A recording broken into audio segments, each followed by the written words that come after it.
Bonjour, dans cette vidéo, nous allons continuer en parlant des lois de Newton. Nous avons déjà parlé de la première loi de Newton.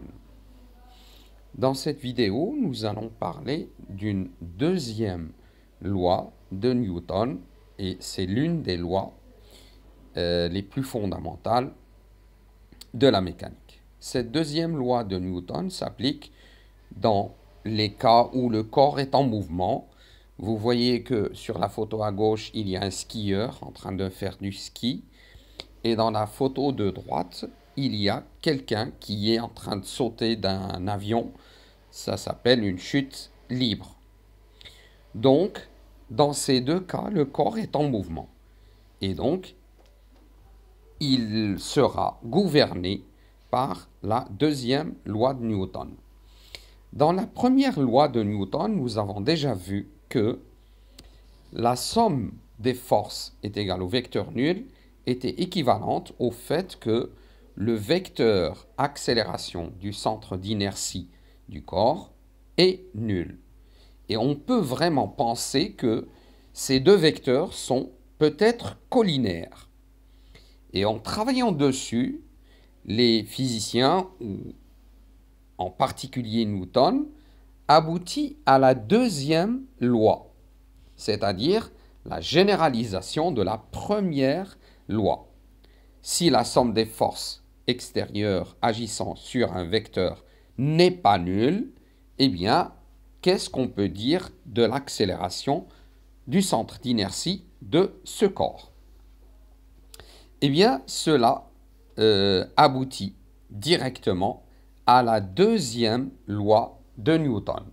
Si la somme des forces extérieures agissant sur un corps n'est pas nulle, eh bien, cette somme vectorielle est tout simplement proportionnelle au vecteur accélération du centre d'inertie G. Et le facteur de proportionnalité, le facteur que nous avons noté alpha, n'est en fait autre que la masse du corps. Donc, nous allons voir que dans la deuxième loi de Newton, la somme des forces extérieures agissant sur un corps est égale à un produit qui est le produit de la masse du corps multiplié par le vecteur accélération du centre d'inertie G. C'est ce que nous allons voir dans cette diapositive. Donc, la deuxième loi de Newton dit que la somme des vecteurs force extérieure appliqués à un corps est proportionnelle au vecteur accélération du centre d'inertie G de ce corps et le facteur de proportionnalité, c'est la masse du corps, exprimée bien sûr en kilogrammes. L'unité de la masse dans le système international des unités, c'est le kilogramme et non le gramme comme on peut penser dans si vous voulez, dans le quotidien de notre vie. Donc, le problème avec cette relation, qui est très simple, mais dont la manipulation est compliquée. Pourquoi? Parce qu'en fait, c'est une relation entre deux termes vectoriels.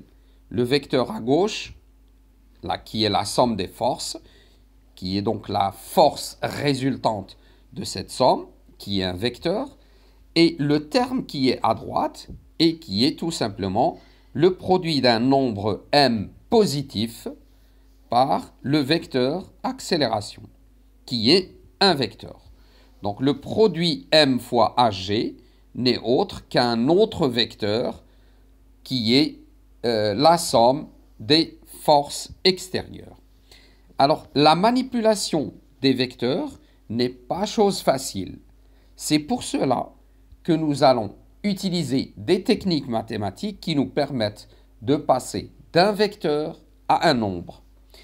Eh bien, vous avez deux techniques. Soit vous passez par une projection, soit vous passez à la norme.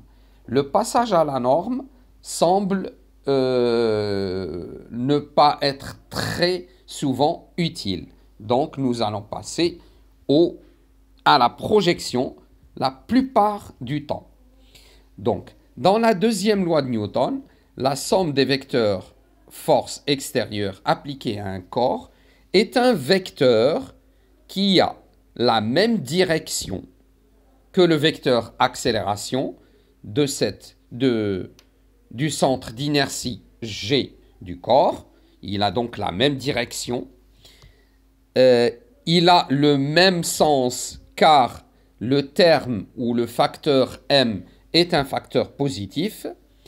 Et la norme de cette somme vectorielle est tout simplement égale au produit de la masse exprimée en kilogrammes fois la norme de Hg.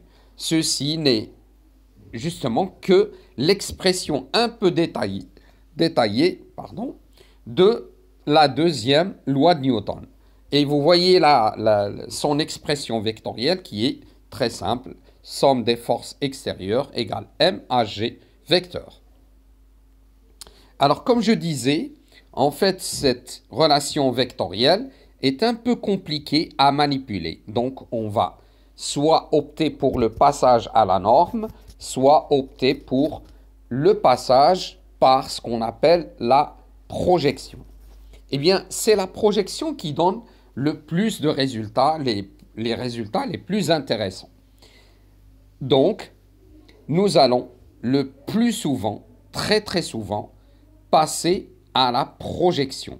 Donc, il est très important de projeter la relation vectorielle sur des axes.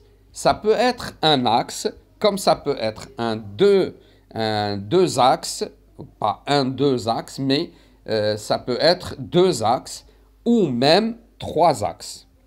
Donc là, par exemple, supposons qu'un corps est soumis à deux forces, F1 et F2. Donc l'écriture de la deuxième loi de Newton donnerait F1 vecteur plus F2 vecteur égale MAG vecteur. Eh bien, en faisant une projection de cette relation sur un axe que j'ai choisi, qui est OX, on doit écrire F1X, qui est la projection de F1 sur l'axe des X, plus F2X, qui est la projection de F2 sur l'axe des X, est égal M fois AGX, qui est la projection du vecteur AG sur l'axe des X. Eh bien, nous savons que cette loi n'est valable que pour le centre d'inertie G, mais pour plus de facilité, on abandonnera l'écriture de ce G et on écrira plus facilement F1x plus F2x égale MAX. Il faudra donc juste faire un travail sur le fait de déterminer justement qu'est-ce que c'est que F1x en fonction de F1, qu'est-ce que c'est que F2x en fonction de F1 et comment on va écrire AX en partant de AG.